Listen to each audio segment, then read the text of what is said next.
লোকসভা নির্বাচনে দলের খারাপ ফলের কারণে দলীয় জনপ্রতিনিধি ও কাউন্সিলরের বাড়ি বাড়ি গিয়ে ক্ষমা প্রার্থনার মাধ্যমে জনসংযোগ কর্মসূচি শুরু করার নির্দেশ দিয়েছে মুখ্যমন্ত্রী মমতা বন্দ্যোপাধ্যায়।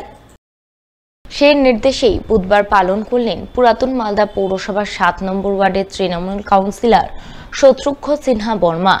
এদিন তিনি দলীয় কর্মীদের সাথে নিয়ে গোটা ওয়ার্ড এলাকা ঘুরে বেড়ান। তিনি হাতে দলনেত্রী তথা মুখ্যমন্ত্রীর ছবি নিয়ে বাড়ি বাড়ি যান, সাধারণ মানুষের কাছে ক্ষমা প্রার্থনা করেন।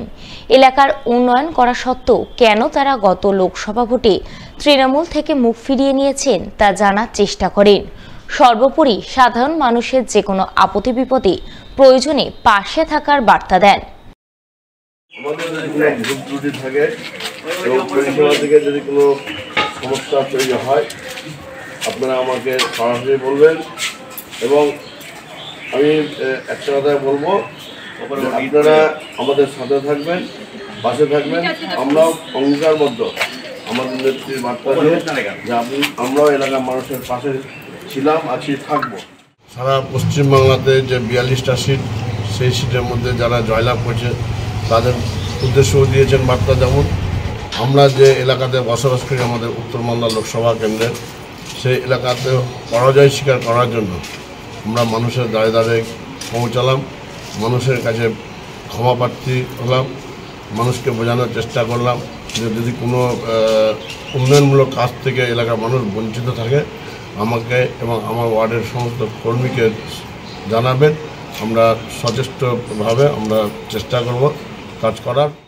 যদিও তৃণমূল কাউন্সিলের এই জনসংযোগমূলক কর্মসূচিকে কটাক্ষ করতে ছাড়েননি বিজেপির উত্তর মালদার সভাপতি উজ্জ্বল দত্ত কটাক্ষ করে বলেন, শুধু মুখে শুদ্ধিকরণ হবে না, মানুষের কাছে যে কাটমানি নেওয়া হয়েছে তা ফেরত দিতে হবে, নচেত এই সমস্ত কিছু করে কোনো লাভ হবে না।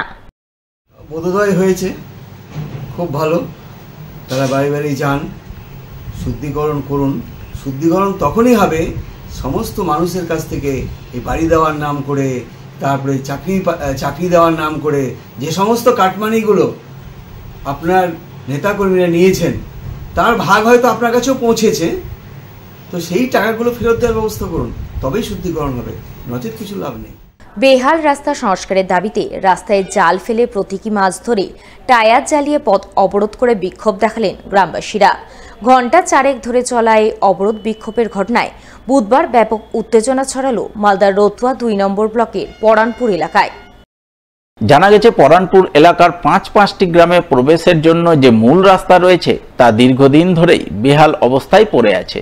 বর্তমানে সেই বেহাল রাস্তা জলকাদায় একাকার হয়ে চলাচলের অযোগ্য হয়ে উঠেছে। সমস্যার কথা বহুবার জানানো হয়েছে স্থানীয় পঞ্চায়েত থেকে শুরু করে ব্লক প্রশাসনের কাছে, কিন্তু মেলেনি কোনো প্রতিকার।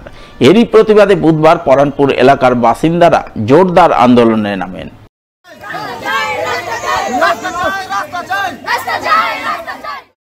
গ্রামবাসীরা রাস্তায় জাল ফেলে প্রতীকী মাছ ধরে রাজ্য সড়কে টায়ার জ্বালিয়ে তুমুল বিক্ষোভ দেখান এবং রাস্তা সংস্কারের আশ্বাস না মেলা পর্যন্ত আন্দোলন চালিয়ে যাওয়ার হুঁশিয়ারি দেন।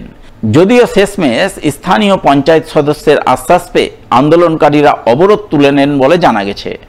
ইমার্জেন্সি যেরকম অ্যাম্বুলেন্স আর অনেক গাড়ি মানুষ পাবলিক এটা দিয়ে আসা যাওয়া করে, 10-12টা গ্রাম নিয়ে অনেক গ্রাম নিয়ে এই রাস্তা আর এছাড়া অন্য কোনো রাস্তা নেই আমাদের। আর সেই রাস্তাতে এরকম রাস্তা হয়েছে যে যার কারণে অনেক লোকের ক্ষতি হয়ে গেছে অলরেডি, আর হতেই আছে। আর আমাদের বাড়ি রাস্তার পাশে তো আমরা দেখতে পাচ্ছি দিনে না কত 2-3টা টোটো পাল্টি হতে আছে, বুঝতে পারলেন। আর এই রাস্তা আমরা এই রাস্তা ততক্ষণ ব্লক রাখবো যতক্ষণ না আমাদের পূরণ হচ্ছে। আমাদের রাস্তা চাই, আর আমাদের প্রধান এখন পর্যন্ত কেউ এসে আমাদের সাপোর্ট করেনি। আমরা নিজেরাই রাস্তার জন্য দাঁড়িয়েছি। আমরা রাস্তা চাই, যতক্ষণ রাস্তা না পাবো ততক্ষণ আমরা উঠাবো না। প্রতিশ্রুতি দেওয়া হলো যে আজকে 3টার পর থেকে ওরা 20 গাড়ি রাবিন ওখানে ফেলবে, আর যদি আজকে বাই চান্স না হয় তাহলে কালকে কিন্তু সম্পূর্ণ কাজটা ওরা করে দেবে। এটুকু নিলাম, ওদের কাছ থেকে ভিডিও করে দেখি, তো ভিডিও সম্পূর্ণ নিয়ে নিলাম। প্রতিশ্রুতি দিল এই যে আজকে 3টার পর থেকে কাজটা করে দেবে।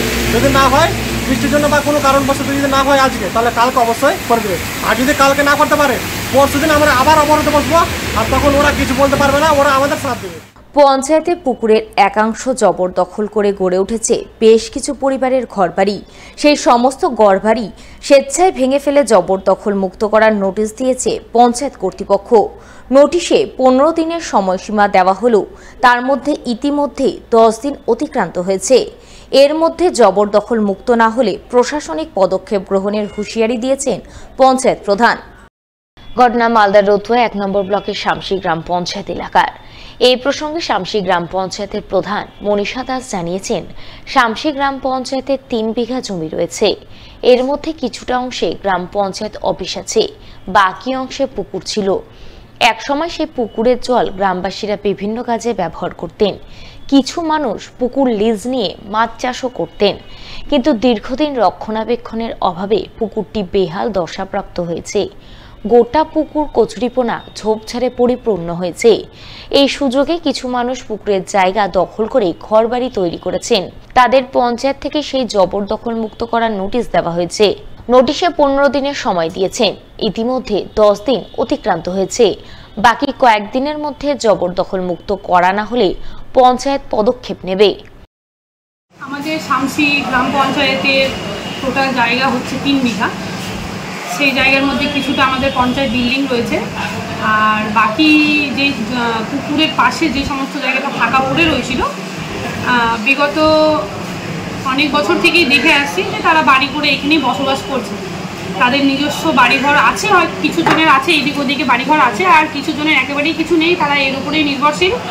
আমি এর আগে নোটিশ করেছি, সেই নোটিশের কপি হচ্ছে এইটা, এবং যারা নিয়েছে তারা রিসিভ করে দিয়েছে। কিছু জন নোটিশ নেয়নি। 15 দিনের সময় দিয়েছিলাম আমি, তার মধ্যে 10 দিন পার হয়ে গেছে। বাকিটা দেখছি এসডিও অফিসে আমরা জানিয়েছি, তারা কতদিনে পদক্ষেপ নিচ্ছে সেই আশায় রয়েছি। তারপরে বাকিটা দেখছি ওরা কতদিনে সরাচ্ছে, আর না হলে আমরা প্রশাসনের পক্ষ থেকে একটা পদক্ষেপ নেব, তারা যাতে শোনে।